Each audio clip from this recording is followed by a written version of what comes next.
فأنا ناصح لإخواني بالصدع بالحق تبيض وجوههم. السكوت في مسألة الحزبية يضرها، فاصدع بما تؤمر وأعرض عن المشركين. سلامي على دماج ورجالها والشيخ يحيى ودار العلم يا سعد بانيها. بسم الله الرحمن الرحيم. الحمد لله حمدا كثيرا طيبا مباركا فيه كما يحب ربنا ويرضى. أشهد أن لا إله إلا الله وحده لا شريك له وأشهد أن محمدا عبده ورسوله نبي الله وخليله صلى الله عليه وعلى آله وسلم تسليما مزيدا لا نبي بعده.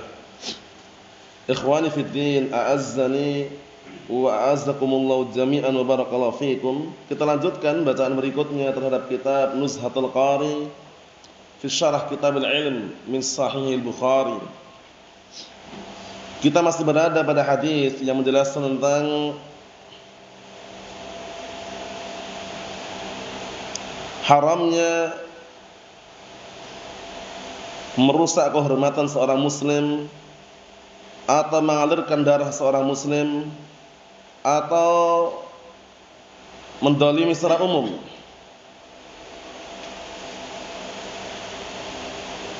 Walaupun waktu itu Rasulullah sallallahu alaihi wasallam berkhutbah pada haji wada', tapi syariatnya berlaku umum. Syariatnya berlaku umum. Kita lanjutkan halaman 62. Halaman 62.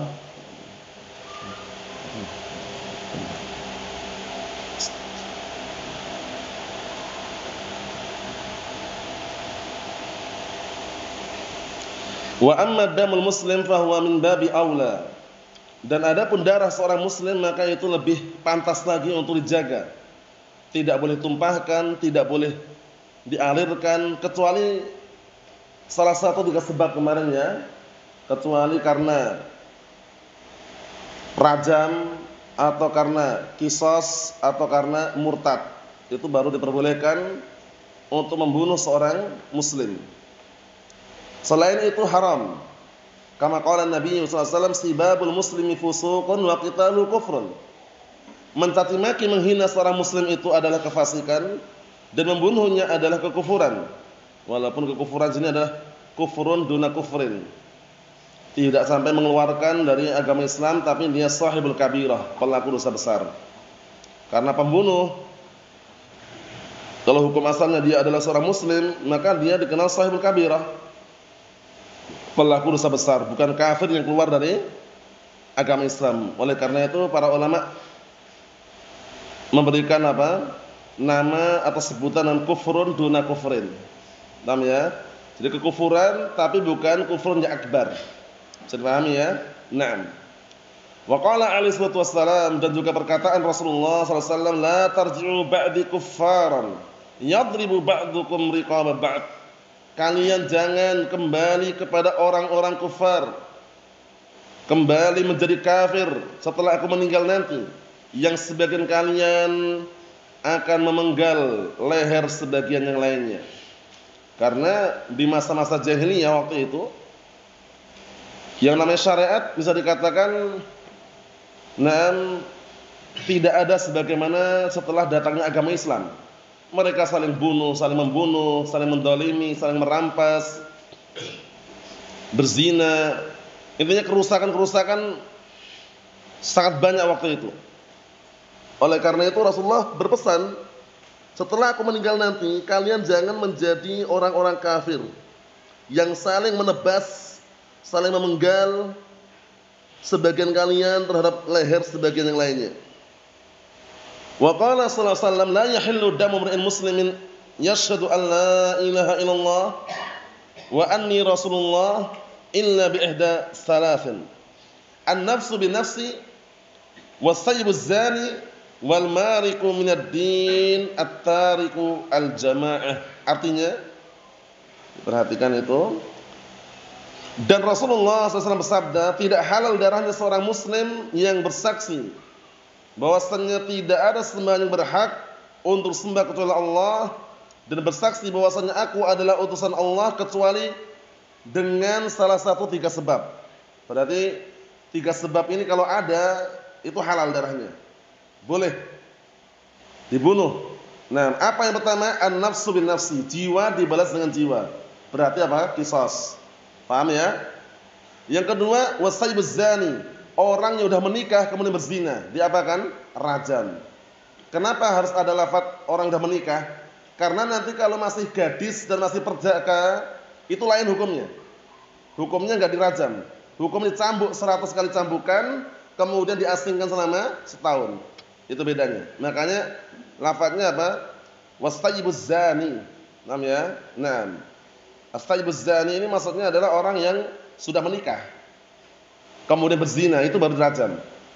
Yang ketiga, al-mariku minad din, orang yang lari dari agama, maksudnya keluar dari agama Islam dan meninggalkan jamaatul muslimin, murtad. Jadi orang kalau murtad, apa kata Rasul alaihi wasallam, man baddala dinahu faqtuluh. Barang siapa yang mengubah agamanya, bunuhlah dia, dibunuh hukumannya.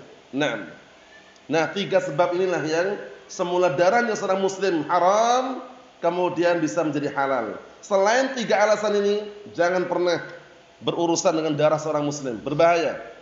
Sampai-sampai dalam hadis dengan semakna, Rasulullah SAW menyatakan apa?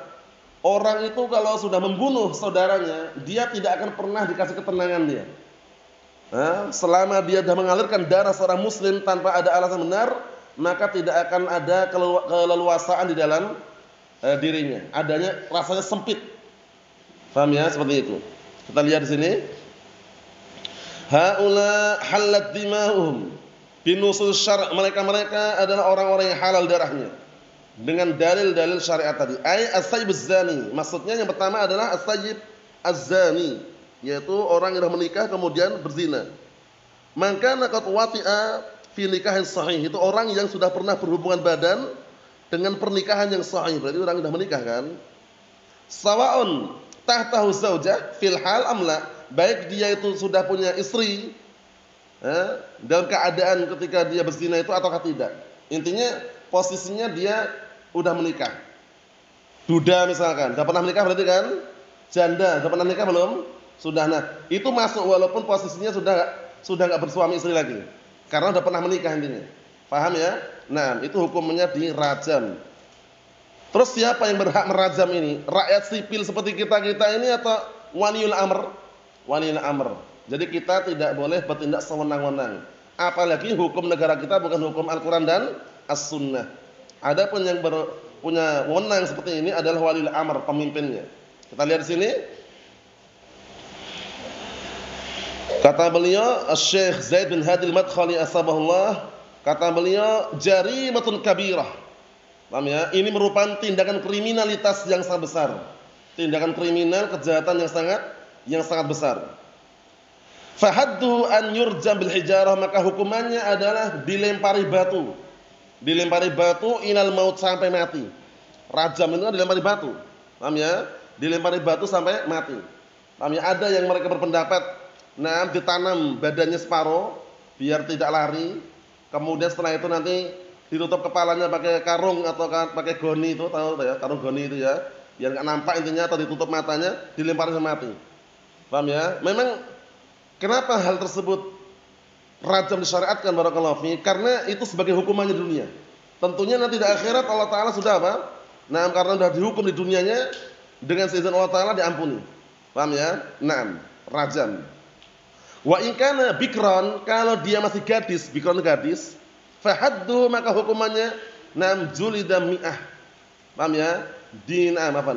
Hukumannya jaldu mi'atin, dicambuk 100 kali. Wa taghribu amin, diasingkan selama setahun.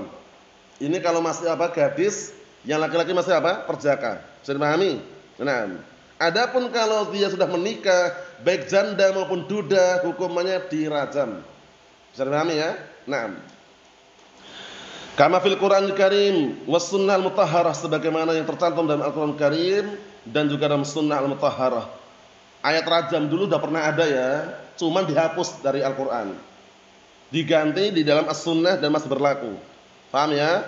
Dulu termasuk Yang disebutkan para ulama, ayat rajam yang dalam Al-Qur'an lafaznya adalah wasyaikhu wasyaikhatu idza zanaya farjumuhuma albattah nakalan minallah wallahu azizun hakim. Paham ya? Walaupun itu para ulama sedang pendapat itu ayat yang pernah ada dulu. Syahidnya mana? Farjumuhuma albattah ini. Rajamlah mereka sampai mati. Nakalan minallah, sebagai bentuk hukuman dari Allah Subhanahu wa taala, dan Allah Taala zat yang Maha mengetahui dan Maha bijaksana. Itu termasuk ayat yang pernah ada dalam Al-Qur'an dihapus. Jadi ayat rajam dalam Al-Qur'an dihapus, tapi hukumnya masih berlaku sampai hari kiamat. Paham ya? Namanya apa? Dalam bab ini nasikh wal mansukh. Jadi ada yang kadang-kala ayat sudah dihapus diganti dengan apa? Diganti dengan ayat yang lain. Ada juga dalam Al-Qur'an ayat yang dihapus kemudian hukumnya masih berlaku, disebutkan dalam As-Sunnah. Seperti ayat apa kemarin? Ar-radha'ah, sepersusuan. Seseorang dikatakan anak sepersusuan itu kalau awal mulanya dulu dalam Al-Qur'an itu kalau 10 kali menyusu sampai kenyang. Kemudian dihapus syariat itu, dijelaskan dalam Sunnah cukup 5 kali menyusu sampai kenyang dikatakan anak sepersusuan. Paham ya? Itu pentingnya memahami an-nasikh wal mansukh. Naam. Kemudian kedua, an-nafsu bin nafsi, jiwa dibalas dengan jiwa. Apa namanya ini? Qisas. Jiwa dibalas dengan jiwa. Karena ketika orang membunuh itu ada 3 kemungkinan. Pertama, sama keluarga. Keluarga yang saudaranya atau keluarga yang dibunuh tadi, pertama nuntut dikisas. Kalau menuntut dikisas secara syariat Islam dikisas. Dibalas nyawa. Paham? Yang kedua, dimaafkan tapi membayar apa? Membayar barakallahu fiik semacam denda. Paham? Dimaafkan oleh keluarganya, enggak dikisas, tapi membayar denda. Soalnya qatlul khata' saja, denda orang yang bunuh dengan keliru aja, barakallahu fiik berapa ekor unta? 100, bayangkan itu. Nah, kemudian belum nanti kalau misalkan tidak mampu ya, ada yang berpuasa 2 bulan berturut-turut, intinya hukumannya berat. Paham ya? Nah, kemudian barakallahu fiik yang ketiga dimaafkan dan enggak perlu bayar denda dan enggak dikisas. Yang ketiga ini bisa dikatakan kadang ada juga walaupun jarang. Dimaafkan dan dimaafkan aja lah. Enggak usah denda, enggak usah kisas. Ya 3 kemungkinan tadi ya. Kalau diminta kisas, nah kembali ke sini. An-nafsu bin nafsi. Paham ya? Kalau dimaafkan, enggak dikisas tapi bayar denda. Paham ya? Maknanya atau dikenal Arabnya diyah, bayar diyah. Nah, seperti itu. Kita lihat sini, man qatala nafsan muta'ammidan wajaba an yuqtal bitilkan nafs sawa'un qatlu sawa'un barakallahu fiik qatala dzakaran aw unsa. Barang siapa membunuh suatu jiwa dengan sengaja, maka wajib dia dibunuh dengan apa? Dengan dibalas dengan jiwa juga. Paham ya? Maksudnya nyawa dibalas dengan nyawa. Baik yang dia bunuh itu laki-laki maupun perempuan. Namanya apa? Qisas. Paham insyaallah? Namanya qisas. Naam. Karena membunuh orang mukmin dengan sengaja itu aja ancamannya sudah berat, ya kan? Sebagaimana perkataan Allah Subhanahu wa taala, apa perkataannya? Wa may yaqtul mu'minan muta'ammidan fajazaohu jahannam khalidan fiha wa ghadiballahu alaihi wa la'anah. Paham ya? Artinya apa? Dan barang siapa yang membunuh seorang mukmin dengan sengaja, maka balasannya neraka jahanam. Kemudian apa? Tempat kembali neraka. Kemudian Allah Ta'ala murka terhadapnya dan melaknatnya. Itu ngeri, makanya hati-hati. Nah, ketika ada pertikaian, ada perselisihan, janganlah sampai saling bunuh-membunuh. Karena kalau saling bunuh-membunuh, apa kata Rasulullah SAW dalam hadis yang sahih? Idzal taqa al-muslimani bisayfihima al-qatil wal maqtul finnar. Apabila 2 orang muslim saling berjumpa dengan membawa pedangnya, senjatanya, saling baku hantam, bunuh-bunuh, maka yang membunuh dan yang dibunuh di neraka. Akhirnya ada salah satu sahabat yang bertanya, "Ya Rasulullah, hadzal qatil, fama balul maqtul?"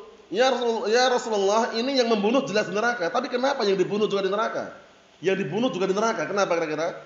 Karena harisan ala qatli sahibih. Dulunya dia itu semangat sekali, pengen sekali membunuh temannya, cuma terbunuh duluan. Itu keinginan kuat itulah yang bikin dia akhirnya masuk neraka tadi. Karena apa? Dia ternyata sebelum dia terbunuh itu pengen bunuh juga sebenarnya. Cuman dia terbunuh duluan itu loh. Bisa dipahami? Na'am barakallahu fiik. Kita lihat lagi. Yang ketiga, wal mariku minad din at-tariqul jamaah, orang yang keluar dari agama Islam dan meninggalkan jamaatul muslimin. Jamaatul muslimin, orang yang meninggalkan jamaah kaum muslimin.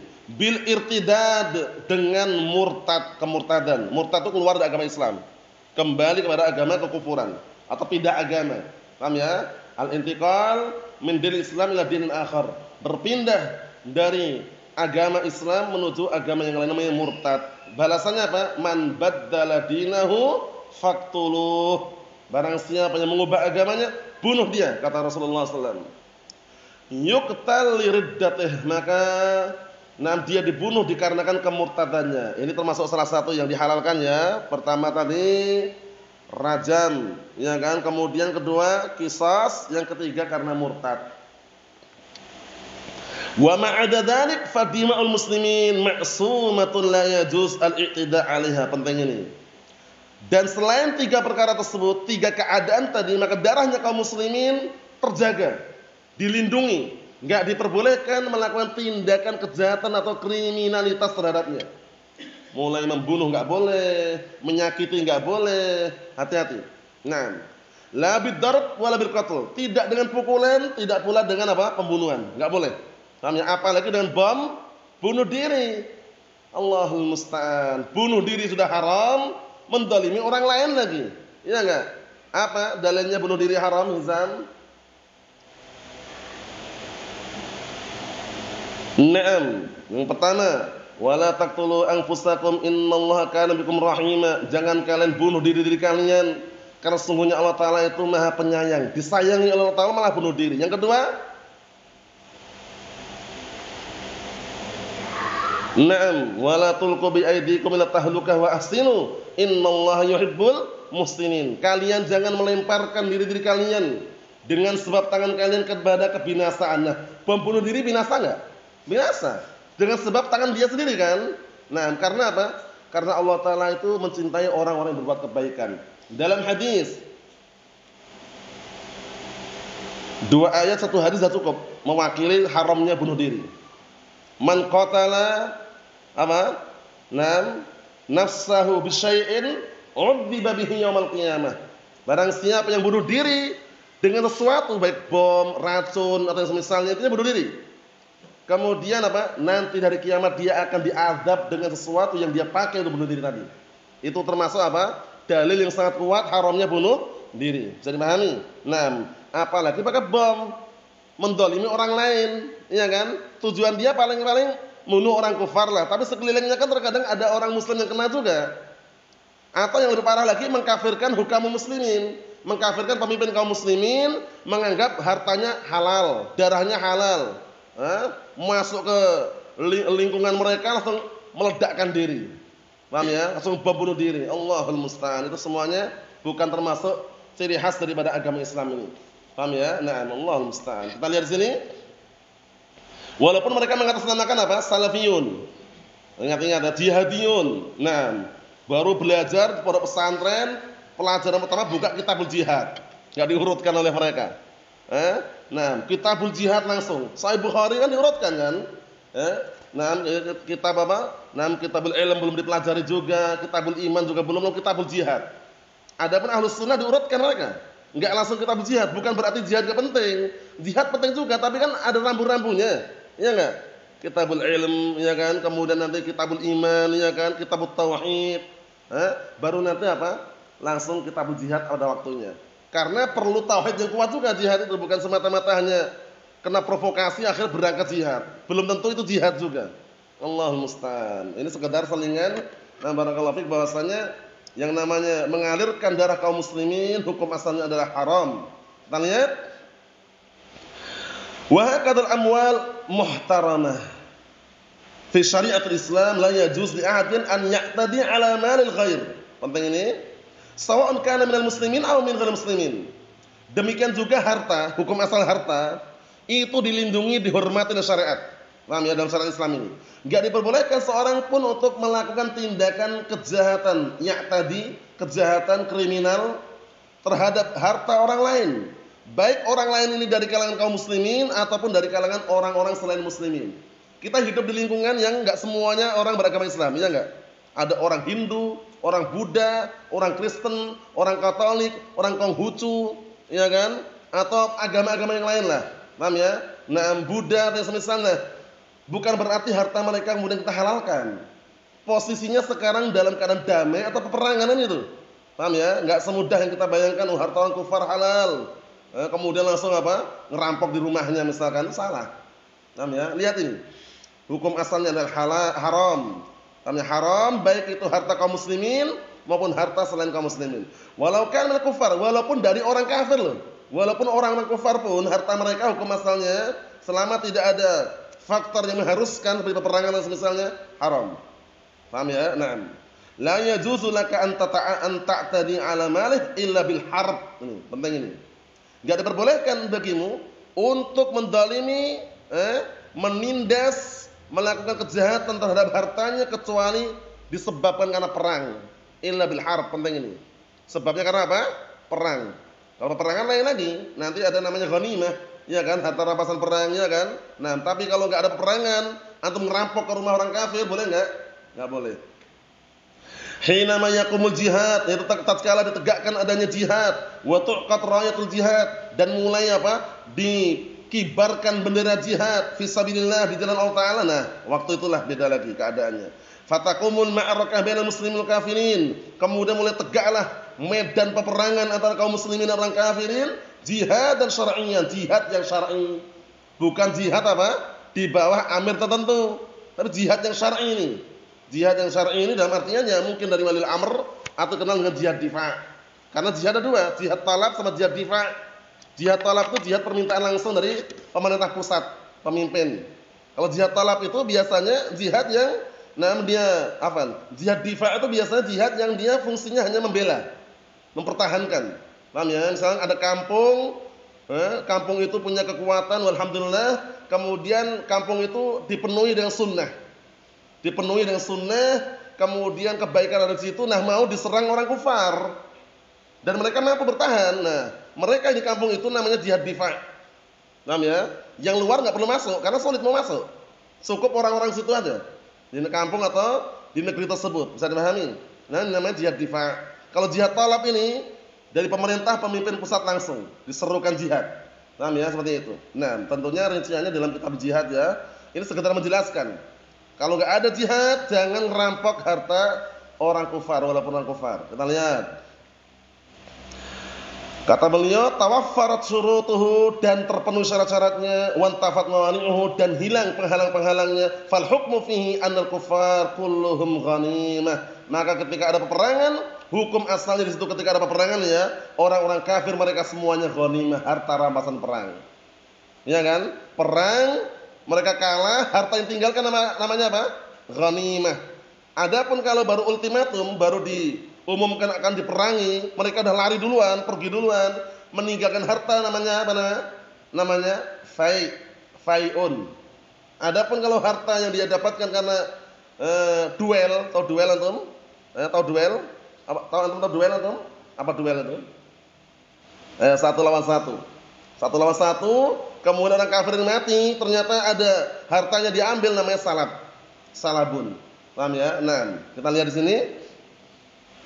Amwaluhum wa nisa'uhum wa anfusuhum wa dararihim kulluhum ghanimatul muslimin. Kalau perang, lihat, kalau perang ya, maka harta-harta orang kufar, wanita-wanita orang kufar, diri-diri mereka dan anak-anak mereka, keluarga mereka semuanya adalah ghanimah untuk kaum muslimin. Paham ya? Li'anal haqqa furida 'alaihim, karena hak sudah ditegakkan, diwajibkan atas mereka, fa'abau, akhirnya mereka enggan an yakhda'u anil haqq, enggan tunduk terhadap kebenaran, terhadap al-haq wal Islam, fa'ab'adahumullah, akhirnya Allah telah jauhkan mereka dari kebaikan. Paham ya? Amal kafir ghal muharib, ada orang kafir yang ghair muharib. Kemarin kita jelaskan, orang kafir ada berapa kemarin? Farid? Ada berapa kemarin? Ada kafir ini, kafir ini, kafir ini, ya kan? Ada yang boleh diperangi, ada yang tidak. Ada berapa? 4, sebutkan. Harbi, musta'man, mu'ahad. Satu lagi.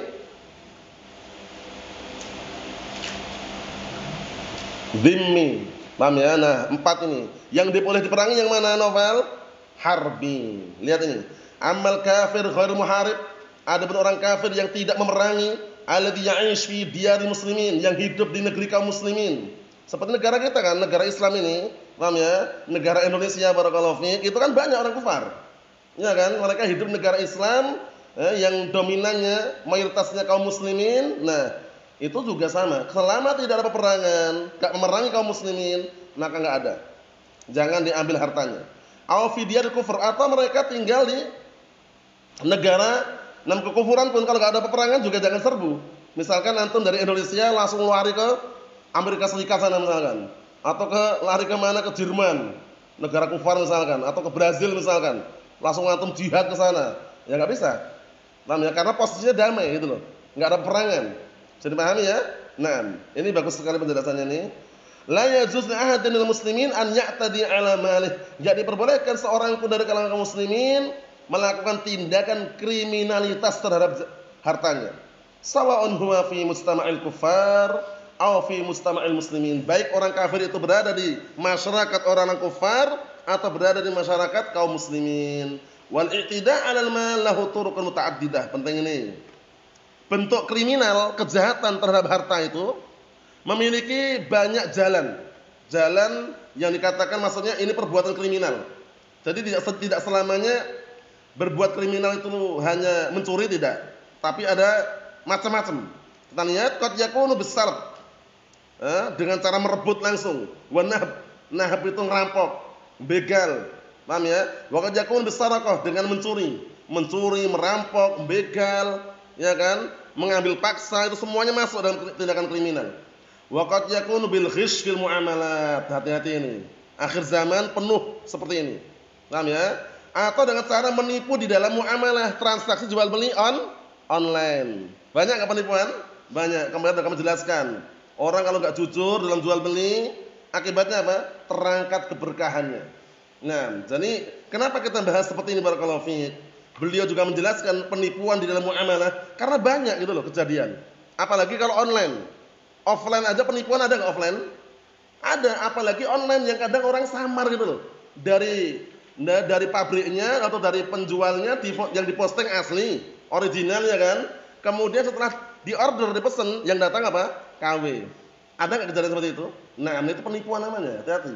Paham ya? Lebih baik dia jujur, ini barangnya itu KW, bukan original, tapi KW nomor 1.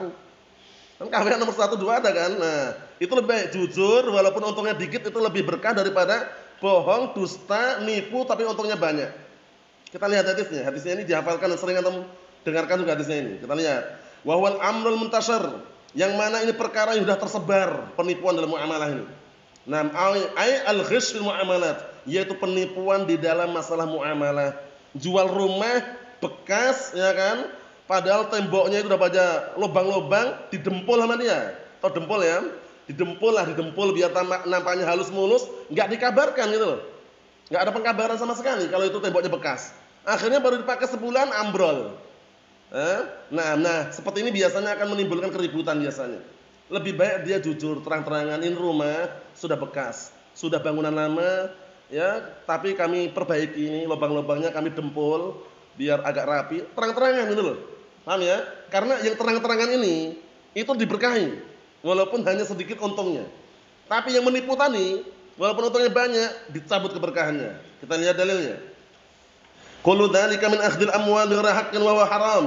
Itu semuanya berupa mengambil harta tanpa ada alasan yang hak yang benar, maka haram. Lidza, oleh karena ini ja'atul irsyadat an-nabawiyyah fil buyu'. Oleh karena ini datang arahan-arahan dari Nabi SAW di dalam masalah buyu'. Kaifa nabi' wa nashtari, bagaimana kita membeli dan menjual. Di dalam kitab fikih sampai ada apa? Kitabul buyu'. Tebal loh, kitabul buyu' itu enggak sembarangan. Itu dibahas secara terperinci, baik yang bisa dikatakan apa? Jual beli offline juga ada. Yang zaman sekarang alhamdulillah mutaakhirin, yang musyarah mutaakhirin ini karena sekarang udah online ada, dicampurkan juga di situ. Paham ya? Istilahnya jual beli kontemporer lah masa kini. Paham ya, seperti itu. Itu penting juga karena posisinya yang namanya penipuan itu kan macam-macam. Trik mereka dan juga macam-macam sarana dan media mereka. Kita lihat sini. Karena fi qaulin Nabi sallallahu alaihi wasallam, ini hadisnya. sebagaimana pada perkataan Nabi sallallahu alaihi wasallam, hadisnya Hakim bin Hizam. Hadisnya siapa? Hakim bin Hizam, muttafaqun alaih. Al-bay'ani bil khiyar ma lam yatafarraqa aw qala hatta yatafarraqa fa in sadaqa wa bayyana burika lahum fi bai'ihima masyaallah wa in katama wa kadzaba muhiqat barakatu bai'ihima. Hadisnya ini sahih, muttafaqun alaih, sering antum dengar. Hadisnya siapa tadi? Hakim bin Hizam. Artinya Rasulullah SAW sabda, orang yang saling jual beli itu boleh saling memilih. Boleh saling memilih. Selama belum berpisah. Dalam artian diperjelas dulu ini barangnya asli enggak, harganya berapa. Kan milih. Ya kan? Nah. Kemudian aqala hatta yatafarraqa, sampai mereka berpisah. Fa in sadaqa, jika dua-duanya jujur, penjual juga jujur, pembeli juga jujur, wa bayyana, dan terang-terangan, diungkap semuanya, ini bekas. Nah, ini original, ini bekas tapi masih bagus, ya kan? Ini jubah-jubah Haramain, ini impor dari luar, bekas tapi masih bagus. Terus terang aja, jangan ini barangnya masih baru-baru semua, jangan gitu. Paham ya? Walaupun dia niatnya apa? Baru datang. Nah, bekas tapi dia ngomong ini baru-baru semua, tapi niatnya baru datang. Jangan, terus terang aja, ini bekas impor dari Saudi, jubah Haramain harga sekian. Jujur lebih baik. Paham ya? Jangan dia nipu tapi dengan cara halus tadi. Ini baru-baru semua ini. Masih baru datang dari Saudi. Paham ya? Nah, itu hati-hati. Nipu halus tapi penipuannya ya. Kita lihat ini. Dan terang-terangan burika lahuma fi bai'ihima. Niscaya akan diberkahi pada transaksi keduanya di dalam jual beli. Lihat, jujur. Modalnya jujur aja. Paham ya? Nah, kalau asli bilang asli, kalau KW bilang KW. Wa in katama wa kadzaba, ini sebaliknya. Jika kedua-duanya saling menutupi, enggak jujur, saling menutupi, wa kadzaba, dan dusta dua-duanya, muhiqat barakatu bai'ihima, niscaya akan dihapus keberkahan transaksi keduanya. Yang terakhir, wa dzalika li anna amwalal muslimin wa amwalan nas, yang demikian dikarenakan harta kaum muslimin dan harta manusia ma'sumatun, dijaga, dilindungi, la yahillu li'adin al-i'tida'u 'alaiha, enggak dihalalkan seorang pun untuk melakukan tindakan kriminal, kejahatan terhadapnya, bi ayyi launin min anwalil i'tida', baik dengan apa? Dengan warna dari warna-warna tindakan kriminal. Bentuknya apapun haram hukum asalnya. Mafhum insyaallah? Yang berikutnya insyaallah pada pertemuan akan datang. Nasallahu as-salamata wal afiyah walhamdulillahirabbil alamin.